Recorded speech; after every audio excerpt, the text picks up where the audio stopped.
Hey, good afternoon, Thursday Luncheon Group members and all those who care to tune in. This is Gerald Davis, and I'm here to try and give you a little bit of insight onto some legislation that the Senate just passed last night.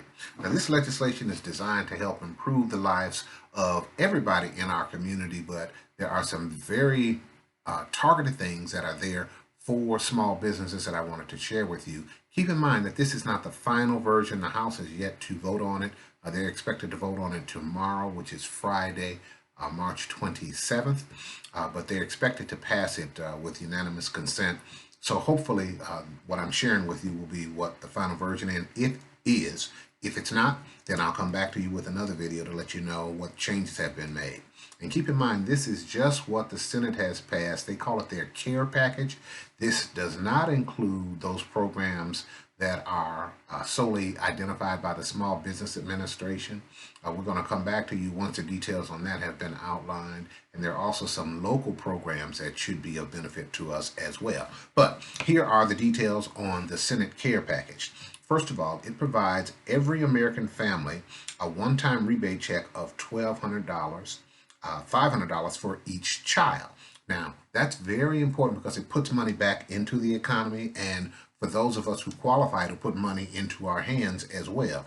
This is for everybody who has a valid Social Security number. There are no income or tax liability requirements that are associated with this. Now, there are some stipulations. That means that for an individual, your income, and this is adjusted gross income, your adjusted gross income needs to be below $75,000. If you are a married couple, your adjusted gross income should be less than $150,000 in order for you to get the full $1,200 per individual, $2,400 for a two-person family. Now, if you make a little bit more than that, then it will be adjusted downward depending on how much income you have. So that's a very good point. Get some money back into the economy and could put some money into some of our hands.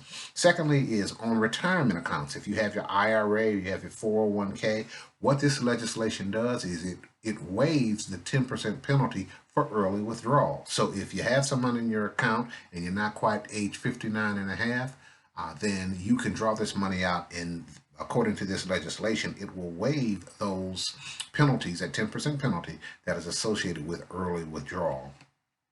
As an employer, this is another benefit. An employer, what they're trying to do is encourage you to keep your staff on the payroll. So what they will do is that even if your staff is furloughed, if your business has had to shut down, they will give you a 50% credit on the first $10,000 in wages that you are paying your employees. And here's the benefit of that, Thursday Luncheon Group members, is that you can keep good, solid staff on your payroll, and then when this thing is over with, you'll be able to bring them back and get up to speed really, really quick. So they're going to give you a 50% credit on the first $10,000 of wages that are paid to your staff. It also has another detail in it that it's going to be based. These benefits are going to be based on your 2018 or your 2019 returns, tax returns. So if you haven't filed for 2018, you want to get in there and get it done. It happens sometimes in business, but we'll just make it work. So that's the first stage. The second stage is this, and this has to do with a really big unemployment benefit. What it's doing is it is expanding the size and the scope of unemployment benefits. And Thursday Lunch Group members, it includes relief for workers who are self-employed as well as independent contractors. You know as well as I do, as self-employed people and independent contractors, we don't pay into the unemployment program. So it is available for us based on this legislation. Here's what it'll do. It'll make sure that self-employed and independent contractors can receive unemployment during this public health emergency. How much money? It makes benefits more generous by adding $600 a week across the board payment increase through the end of July. So that helps, folks. That really, really helps. First of all, it's adding us to the unemployment, and it's increasing the benefit, the maximum benefit, by up to $600 per week. Now, this is temporary, but what it'll do is it'll keep money in our pocket and thus in the economy, as well as give us some cash flow, which is really, really important to us. Third point is this is a paycheck protection program. And what this program does is it protects paychecks. $350 billion is to help prevent workers from losing their jobs and small businesses from going under. How does it work? This is retroactive to February 15th, number one, and it provides 100% federally guaranteed loan to small employers who maintain their payroll during this emergency. If you as an employer maintain your payroll, the portion of the loan used for covered payroll costs on interest, mortgage obligations, rent, utilities would be forgiven. 100% forgiven. And that gives you up to 8 weeks, once again, to keep your staff on the payroll. That'll be a great benefit to you. It's also, again, retroactive to February 15th. So if you had to let some people go, then you can bring them back, and you can provide them with up to 8 weeks of income through a loan that is 100% fully federally guaranteed, and that loan would be forgiven. Once again, what the feds are trying to do is to keep money into the economy. We are no longer a primarily manufacturing economy. What we are primarily is a service economy. So that means that when they put money into the pockets of our consumers, that money is consumed. They spend it at the beauty salon, at the barbershop, at the grocery store, at the gas station, and that's what keeps our economy going. Lastly is these are on health. This is on healthcare, and what it provides is $200 million to CMS for priorities like assisting nursing homes with infection control.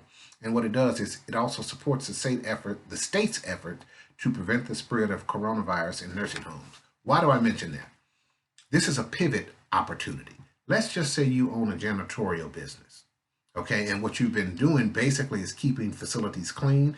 You may want to, Thursday Luncheon Group members, pivot into the infection control business. That's going to be huge. That's going to be huge. I can't tell you how much money I've spent buying disinfectants to make sure that Intravest is nice and clean. So if that's what you do, that's an opportunity to pivot in your business and maybe provide another avenue for you to have a stream of income. Lastly, this legislation is designed to eliminate red tape for employers and for individuals. If you have a health savings account, or if you have a flexible spending account, or if your spouse has either of those, what this legislation will do is it will allow you to buy over-the-counter medicines tax-free without a prescription. Okay, and what it also will do is if you have a high deductible insurance like Obamacare, one of those high deductible, you'll now be able to provide coverage pre-deductible for telehealth services. Telehealth services are where you are talking to a doctor on the Skype or what have you, and that coverage will include will be provided to you pre-deductible, so you won't have to pay the deductible. So this is just to start Thursday Luncheon Group members. What we're trying to do is get this information out to you in a very timely manner so that you'll be able to take advantage of it when it finally hits. We want you to be first in line. And keep in mind, this is just the care package. We've got another piece that's coming up with the Small Business Administration. They are offering low interest loans and with very generous payback terms. You can extend the term up to 30 years.